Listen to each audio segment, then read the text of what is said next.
Hey everybody, we're going to be continuing the series The Power of a Name, and only this time we're going to be using the name Flood, not a person's name.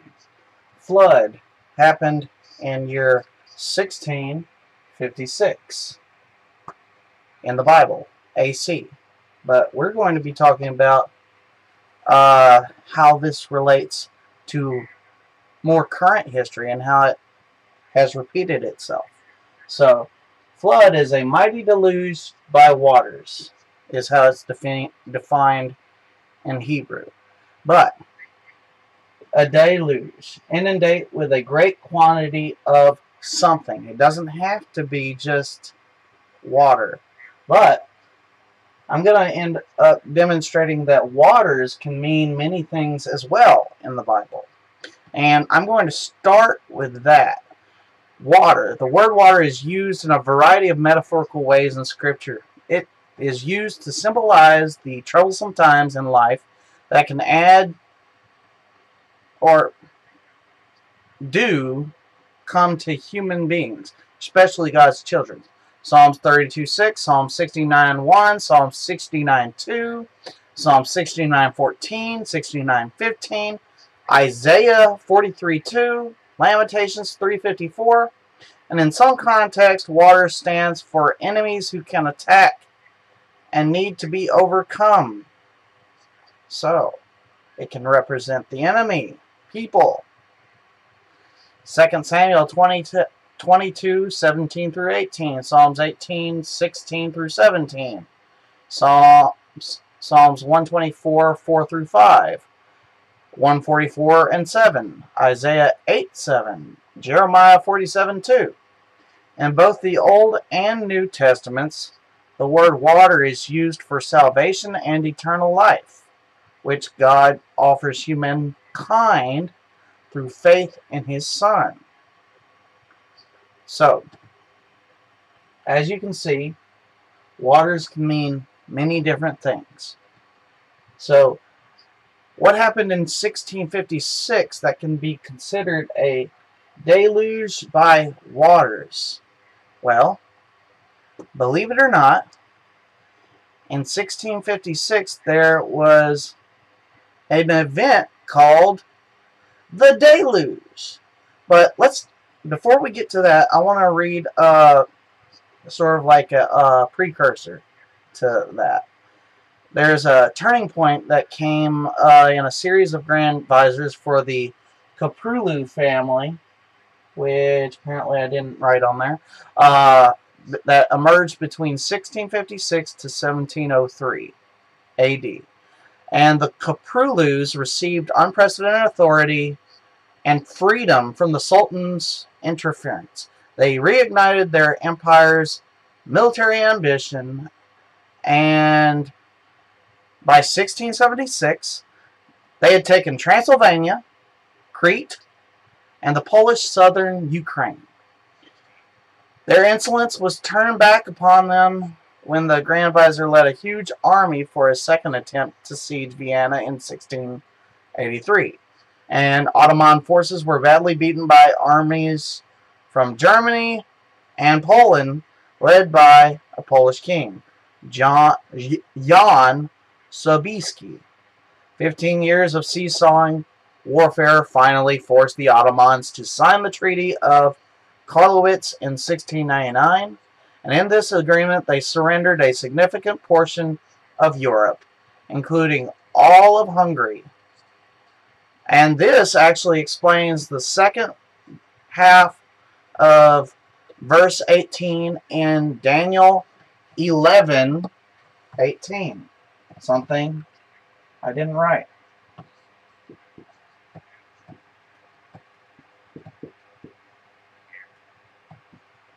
Another thing that goes along with the flood.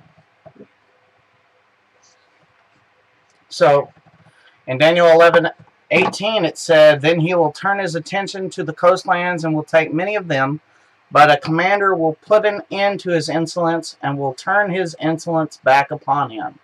The first part of that verse had to do with the first Grand Vizier being an effective leader under Solomon in 1571, and I talked about this in the video of Ham, Shem, and Japheth, but I'm going to basically repeat that Pope Pius the Fifth formed an alliance of Catholic maritime states called the Holy League to oppose Muslim Ottomans. And at the Battle of Lepanto, they succeeded in destroying most of the Ottoman ships. However, that just angered the Ottomans, who built 250 ships in the next 6 months, including 8 of the largest ships ever seen in the Mediterranean. So that quick resurgence prompted the Pope to sign the Treaty of Peace in 1573. The treaty ended the Holy League and allowed the Ottomans to expand their positions in North Africa.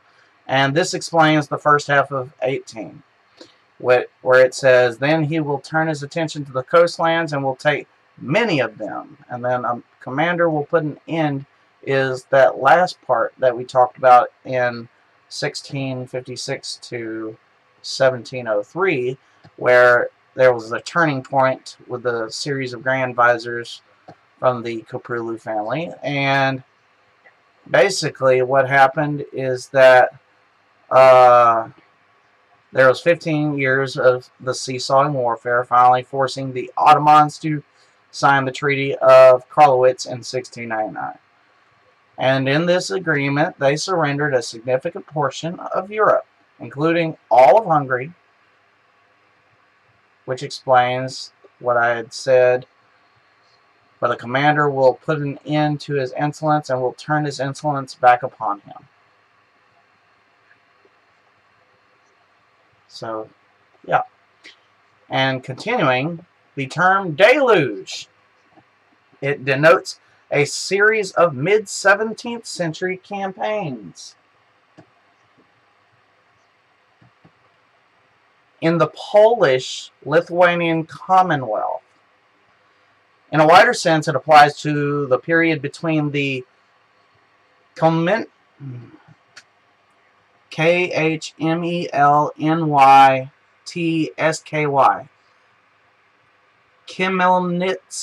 Khmelnytsky. I'm going to go with that. Khmelnytsky uprising of 1648 and the Truce of Andrusovo in 1667, thus comprising the Polish theaters of the Russo-Polish and Second Northern Wars. In a stricter sense, the term refers to the Swedish invasion and occupation of the Commonwealth as a theater of the Second Northern War, only 1655 to 1660. So, as you can see, 1656 falls within that period. And in Poland and Lithuania, this period is called the Swedish deluge. And the term deluge, or potop in Polish, was popularized by Henryk Sienkiewicz in his novel The Deluge in 1886. So during the wars, the Commonwealth lost approximately 1/3 of its population, as well as its status as a great power. According to a professor known as Andrzej, I'm going to say Andre, that's what it seems like. It's spelled Andrzej Ruddermund, manager of the royal castle in Warsaw. The destruction of Poland in the deluge was more extensive than the destruction of the country in World War II. So, as Ruddermund claims, Swedish invaders robbed the Commonwealth of its most important riches, and most of the stolen items never returned to Poland. Warsaw. Yeah. So Warsaw, the capital of the Polish-Lithuanian Commonwealth, was completely destroyed by the Swedes, And out of a pre-war population of 20,000, only 2,000 remained in the city after the war. So, I guess that 20,000 was their deluge, their great quantity. So, let's see. I lost my place. Okay. So, according to 2012 Polish estimates, financial losses of Poland are estimated at 4 billion zlotys, whatever that is. ZLOTYS. I'm guessing that's money. Swedish invaders completely destroyed 188 cities and towns, 81 castles, and 136 churches in Poland. That's a lot. While in Krosno, the Polish king found out about the end of the siege of Jasna Gora. Jasna spelled with a J. Jasna. And about the death of Janusz Radziwiłł. Okay. Janusz Radziwiłł. Radziwill. On January 12, 1656, John Casimir left Krosno and after 3 days arrived at Landkut Castle, which belonged to the Lubomirski family. So basically, so I can shorten this video a little bit, it's going to go through all the different battles that dealt with this deluge all the way up to, it says, December 1st, 1656, where the First Treaty of Vienna was signed, which was followed by a Second Treaty of Vienna, in which Emperor Leopold I promised to aid John Casimir with 12,000 troops against the Swedish Brandenburgian alliance. By late 1656, Swedish troops had been pushed out of most of the Commonwealth, and they only held the right bank half of Royal Prussia, Northern Mazovia, Lowicz, Krakow, that sounds so bad, Krakow, and Tykocin, Tykocin. And that is it for this video. That is your comparison of the 1656 flood to the year 1656 AD. And it also had Daniel 11:18 in it, which I had forgot to put. So, thank you for watching, and I hope you are continuing to see that the Bible is repeating itself more than once as well. Like if you looked how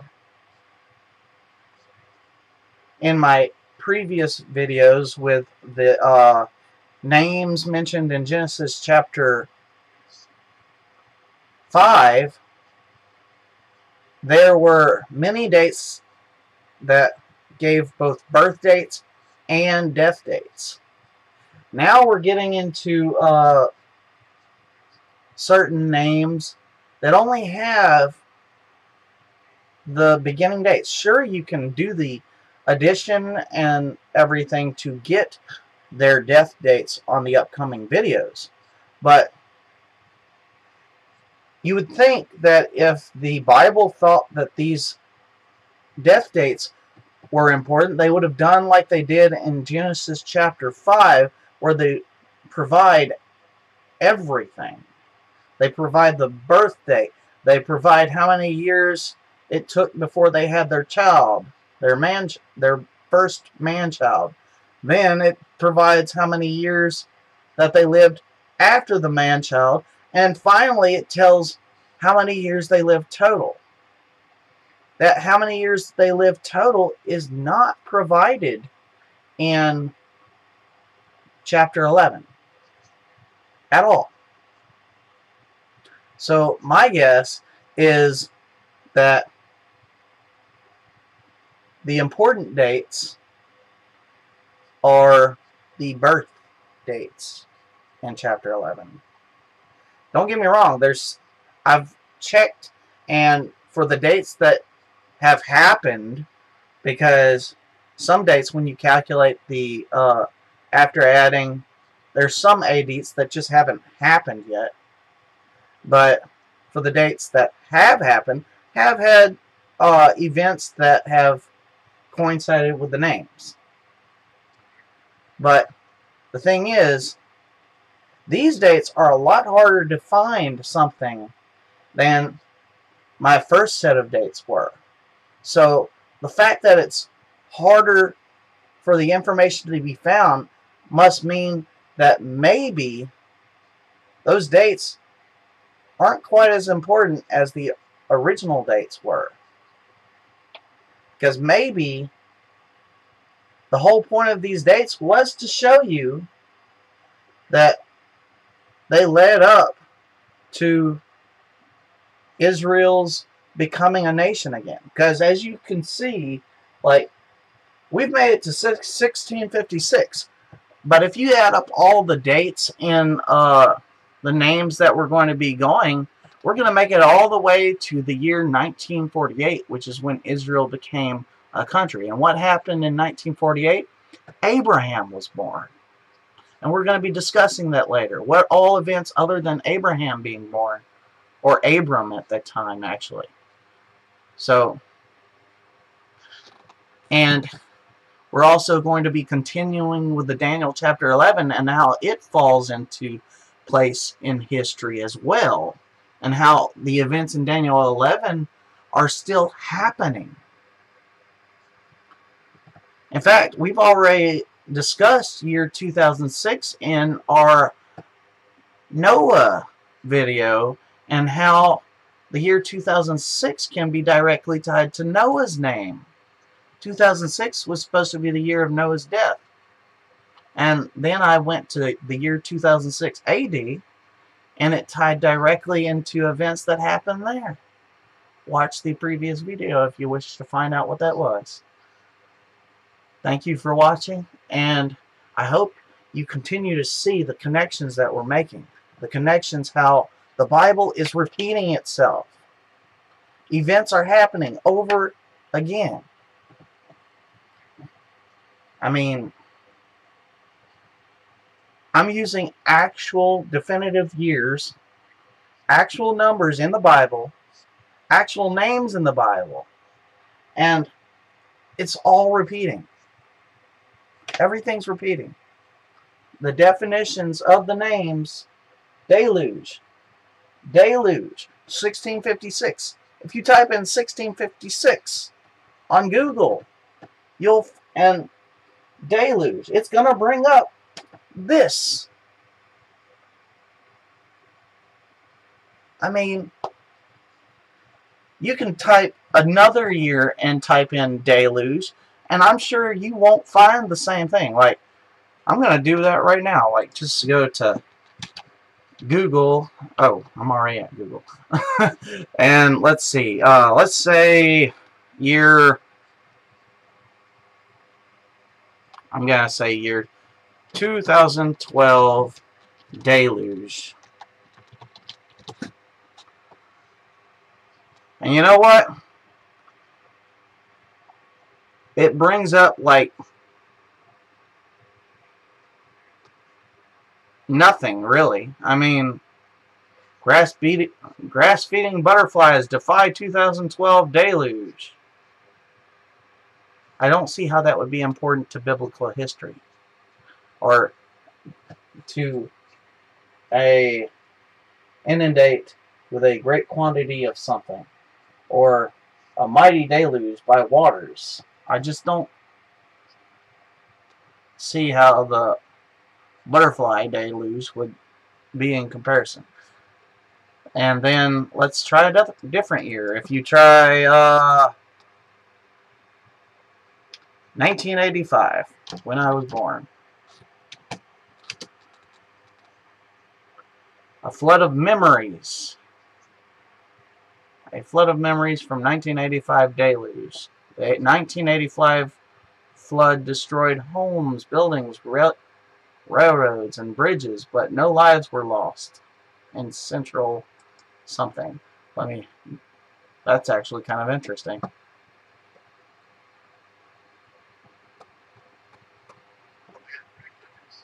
Well, doesn't really give me much.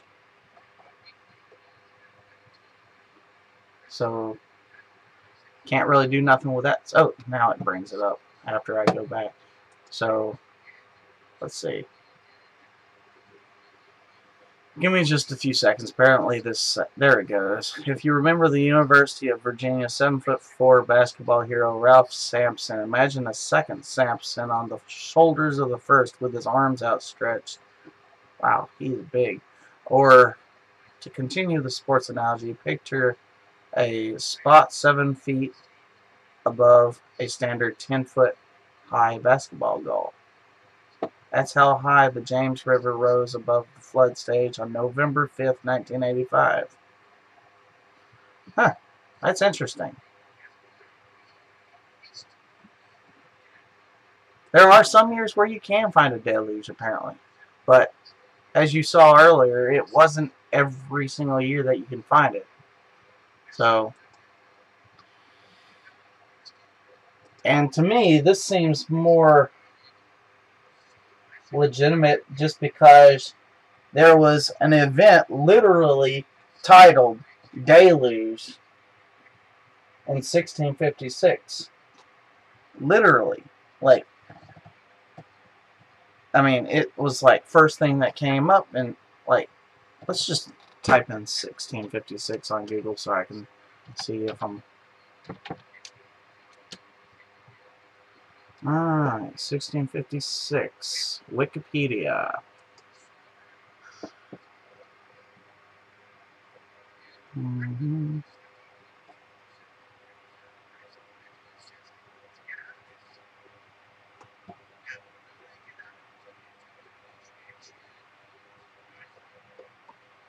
That's just giving me a bunch of births and deaths, so that's not what I'm looking for. Alright, let's see. Here's something. Battle of Valenciennes was fought between the Spanish troops commanded by Don Juan Jose de Austria against the French troops under Marshal Henry de la Tour d'Auvergne and the outskirts of the town in Spanish Netherlands during the Franco-Spanish War. It was the worst of only a few defeats that the French Marshal Vicomte de Turenne suffered in his long career campaigning, and is regarded as Spain's last great victory of the 17th century.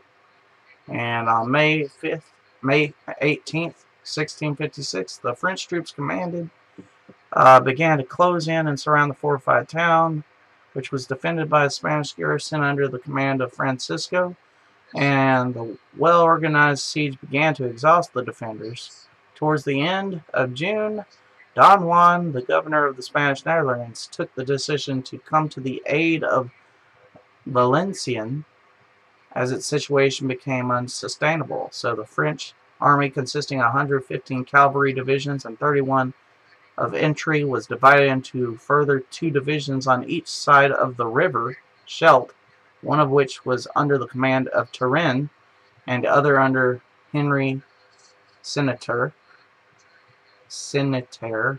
with the communication problems that this caused. And the battle, on the 15th of July, just as the fortress was about to surrender, the Spanish army arrived consisting of 81 squadrons of cavalry and 27 of infantry. Don Juan's army dug in about a league from the enemy, preparing to launch an offensive. So it's kind of like a flood of troops here.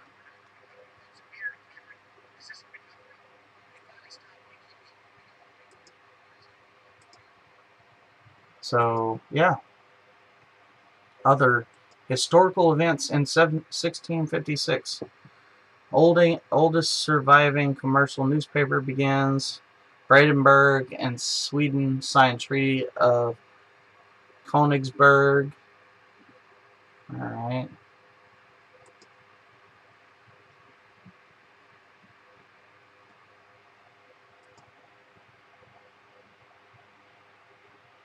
Well, this is interesting. First Quaker colonist land at Boston, July 11th, 1656 in history. Let's look at that one.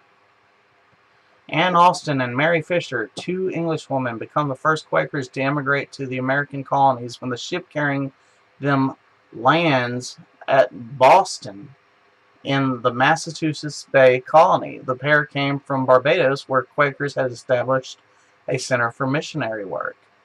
The Religious Society of Friends, whose members are commonly known as Quakers, was a Christian movement founded by George Fox in England during the early 1650s. Quakers opposed central church authority, preferring to seek spiritual insight and consensus through egalitarian Quaker meetings. They advocated sexual equality and became some of the most outspoken opponents of slavery in early America. Shortly after arriving in Massachusetts, Austen and Fisher, whose liberal teachings enraged the Puritan colonial government, were arrested and jailed. After 5 years in prison, they were deported back to Barbados. In October 1656, the Massachusetts colonial government enacted their first ban on Quakers, and in 1658 it ordered Quakers banished from the colony under penalty of death. Quakers found solace in Rhode Island and other colonies. So it was like a mass flood of Quakers in 1656 to 1658 to where?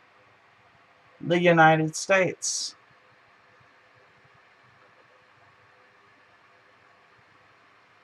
Inundate with a great quantity of something. What's that something? Waters. And waters can mean many things, such as people, a flood of people. I think that's interesting. Not only is there one event that happened on 1656, but now we have another thing. Oh, let's see this. Plague epidemic in the Kingdom of Naples, 1656 to 1658. An epidemic of plague occurred in the Kingdom of Naples, Italy. Earlier, the disease had spread from Algiers to Spain. In June 1647, it appeared in Valencia, and in the spring of 1648, it appeared in Aragon and several other Spanish areas of Valencia, Andalusia, and Catalonia. Plague epidemic. A mighty deluge by waters inundate with a great quantity of something. A great quantity of infectious diseases. Interesting. A plague. Alright, let's see. Oh, this is... Let's see. Quakers fight for religious freedom in Puritan Massachusetts in 1656. Here's something interesting. This doesn't have to do with the year 1656, but it has to do with 1656 people. Tesla hopes hiring 1656 people will make it profitable. Bloomberg. This happened December 7th, 2015. Number 1656. That would be considered a deluge.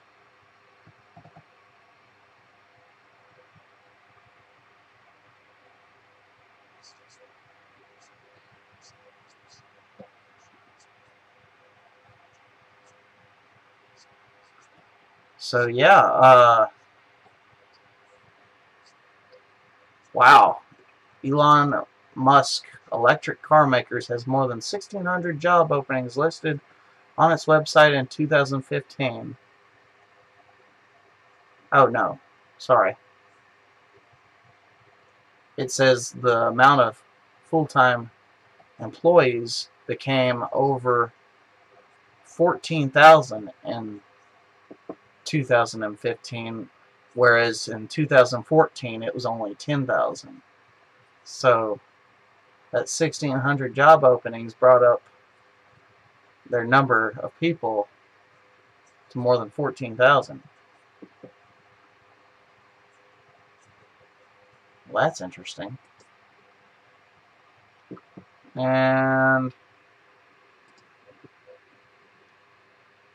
let's just type in 1656 deluge now.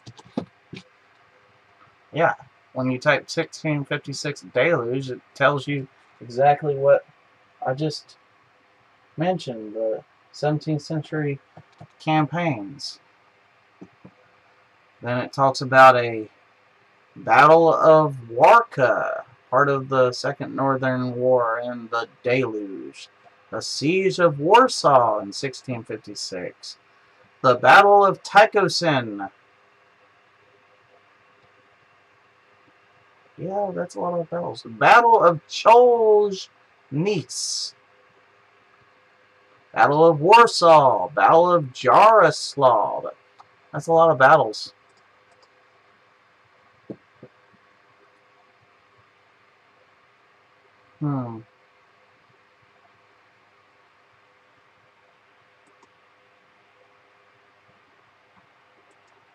I'm still seeing if there's anything else. Swedish invasion, 1656. I already said that.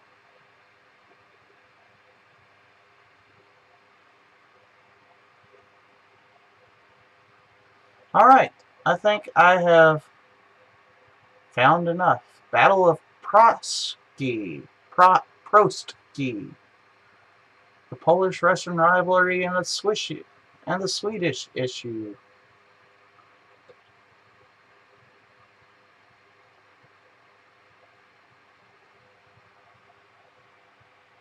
The First Northern War. 1656. Russia declared war on Sweden. Russian forces invading. Polish-Sweden War, 1655 to 1660. The Deluge period.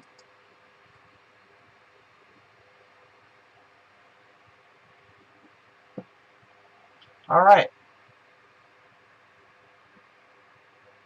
So, yeah, I think I gave you enough information for this to last you a lifetime. Sorry, I got carried away. If you cut off halfway through, I don't blame you. But if you're still listening, thank you for sticking with me. So, thank you for watching this video, and I hope that you understand that there were more things in 1656 related to this deluge than you could find anywhere else other than the actual flood time of Noah. So think about these things. Look up these years in history that we're covering and see if you can find any other year that has even close to the amount of information related to the names that we're discussing. And look up the numbers that I'm giving you. See if there's any other events in history that use the same numbers, like I did with the Tesla thing. And enjoy doing these things, because numbers, names, all of these things are important when it comes to the Bible. Every number has its own definition and meaning as well. So look into all of it. Thank you, and have a wonderful day or night wherever you're at.